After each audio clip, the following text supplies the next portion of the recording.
Welcome to Consumer Times. In this episode, we tackle a critical question that affects every citizen. Can we truly achieve quality infrastructure without enforcing the Professional Engineers Act? From collapsing bridges to crumbling buildings, the stakes have never been higher. We explore why making engineering consultants accountable isn't just bureaucracy, it's about protecting lives, taxpayer money, and our nation's future. Join us as we break down the real cost of unregulated consulting practices and why professional standards matter more than ever.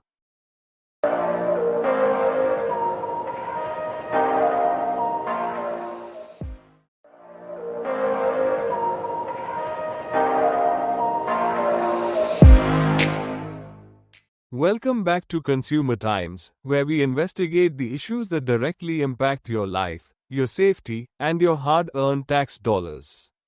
I am your host Dr. Arun Kumar. Today, we are diving into a topic that might not grab headlines every day, but affects every single one of us: the quality of our infrastructure and the professionals responsible for building it. The question we are asking is simple but urgent. Can we achieve quality infrastructure without properly enforcing the Professional Engineers Act? And more importantly, why aren't engineering consultants being held accountable when things go wrong? Every year, we witness infrastructure failures across our country. Bridges collapse. Buildings develop cracks within months of construction. Roads deteriorate far sooner than their promised lifespan. Drainage systems fail during the first monsoon. These aren't just inconveniences, they're symptoms of a deeper problem. Behind each of these failures is often an engineering consultant who either lacked proper qualifications, cut corners, or simply walked away from accountability when their designs proved faulty. The Professional Engineers Act was created specifically to prevent these scenarios. It establishes clear standards for who can call themselves a professional engineer, what qualifications they must possess, and most critically, what happens when they fail to meet their obligations. Yet despite this legislation existing on paper, enforcement remains inconsistent at best and completely absent at worst. Think about this for a moment. When you visit a doctor, you trust that they've completed rigorous medical training and are licensed by a recognized authority. When you hire a lawyer, you know they've passed the bar exam and can be disbarred for malpractice. But when a consultant designs the bridge you drive over every day, the building where your children go to school, or the water treatment plant serving your community, what guarantees do you have about their qualifications? The Professional Engineers Act was designed to create exactly those guarantees. It requires engineers working on public infrastructure to be registered, to maintain continuing education, to carry professional liability insurance, and to adhere to established codes of ethics. Without these requirements being strictly enforced, we are essentially allowing anyone with a degree in some software to make decisions that affect public safety. Here's where the problem becomes truly alarming. When infrastructure projects fail, tracking down accountability becomes a nightmare. Consultants often work through multiple layers of subcontracting. They submit designs, collect their fees, and move on to the next project. When cracks appear or structures fail, these same consultants are nowhere to be found. Their contracts may have expired. Their firms may have dissolved or rebranded. The paper trail goes cold.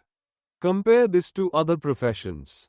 A doctor who commits malpractice can lose their license permanently. An architect whose building collapses faces both legal and professional consequences. But engineering consultants, particularly those working on public infrastructure projects, often operate in a gray zone where professional boards lack the power or resources to enforce meaningful accountability. This accountability gap has real consequences. Taxpayers end up paying twice, once for the original faulty work, and again for repairs or reconstruction. More tragically, lives are sometimes lost.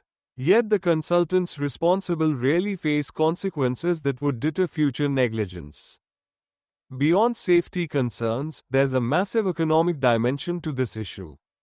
Government agencies and municipalities award billions in contracts to engineering consultants every year.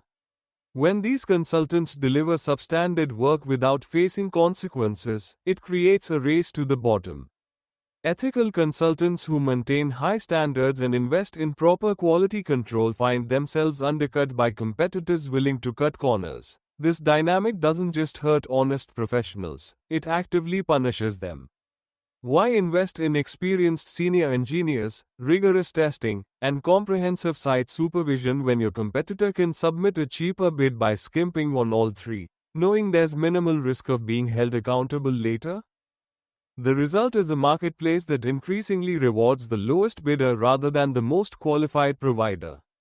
Quality infrastructure becomes almost impossible to achieve under these conditions, regardless of how much money governments allocate to projects.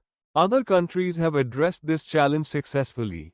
In Canada, Professional Engineers Ontario maintains strict licensing requirements and actively investigates complaints against registered engineers. In Australia, Engineers Australia not only sets professional standards but works with government agencies to ensure compliance. Singapore's Professional Engineers Board has the authority to suspend or revoke licenses, and it uses that authority when warranted. These countries don't have perfect infrastructure, but they've created systems where consultants know their professional reputation and livelihood depend on maintaining standards. The difference shows in infrastructure quality, project longevity, and public trust. So what's the solution? First, we need robust enforcement of existing Professional Engineers Acts. This means adequately funding professional engineering boards, giving them investigative powers, and ensuring they can impose meaningful penalties for violations. Second, we need mandatory registration for all consultants working on public infrastructure projects, no exceptions. Third, we should require professional liability insurance that remains active for a reasonable period after project completion, ensuring consultants remain financially accountable for their work. Additionally, procurement policies must evolve. The lowest bid shouldn't automatically win contracts. Instead, evaluation criteria should heavily weight the consultant's track record, the qualifications of their team members, and their proposed quality assurance processes. Finally, we need public databases where citizens can verify a consultant's credentials, view their project history, and check for any disciplinary actions against them. Quality infrastructure isn't a luxury, it's a fundamental requirement for a functioning society. But quality doesn't happen by accident. It requires qualified professionals working under clear standards with real accountability. The Professional Engineers Act provides the framework for this accountability. What we lack is the collective will to enforce it consistently and meaningfully. As consumers and citizens, we have the right to demand better.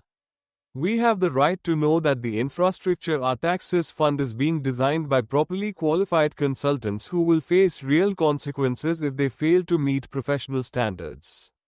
Until we close the accountability gap, we'll continue seeing the same cycle of failures, the same waste of public money, and tragically, the same preventable losses of life. The question isn't whether we can afford to enforce professional engineering standards.